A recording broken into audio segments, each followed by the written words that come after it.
பழனிக்கு எப்படி பஞ்சாமிர்தமோ, திருச்செந்தூர் முருகனுக்கு சூரசம்ஹாரம் டைமில் திருப்பாகம் நெய்வேத்தியமாக படைப்பாங்க.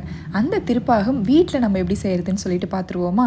கண்டிப்பாக கோயிலில் கிடைக்கிற பிரசாதத்துக்கு ஈடு இணையே இல்லை. வீட்டில் நம்ம ரீக்ரியேட் தான் பண்ண போகிறோம். நீங்கள் வீட்டில் சாமிக்கு நெய்வேத்தியமாக படைக்கிறதுக்கும் இதை நீங்கள் செஞ்சு படைக்கலாம். ஒரு கடாயில் ஒரு கப் அளவுக்கு கடலை மாவை ஜலிச்சு சேர்த்துக்கோங்க. எந்த டம்ளர் இல்லை கிண்ணம் யூஸ் பண்ணுறீங்களோ அதவே மற்ற பொருள் அளக்கிறதுக்கு யூஸ் பண்ணிக்கோங்க.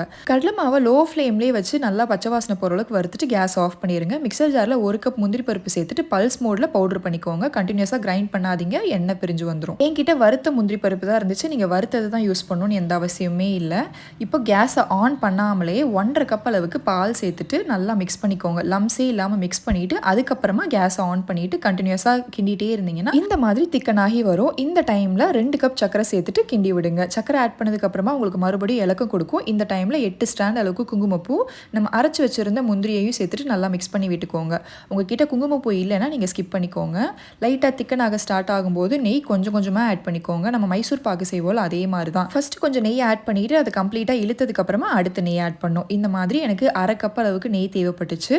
கடைசியாக உங்களுக்கு நம்ம ஆட் பண்ண நெய் எல்லாமே வெளியில் பிரிஞ்சு வர்ற மாதிரி இருக்கும். அந்த டைமில் கொஞ்சமாக ஏலக்காய் தூள் சேர்த்துட்டு நல்லா மிக்ஸ் பண்ணி விட்டிங்கன்னா பாத்திரத்துலேருந்து ஒட்டாமல் சூப்பராக திருப்பாகம் ரெடி ஆகிடுச்சு. நீங்களும் இதே மாதிரி ட்ரை பண்ணி பாருங்கள்.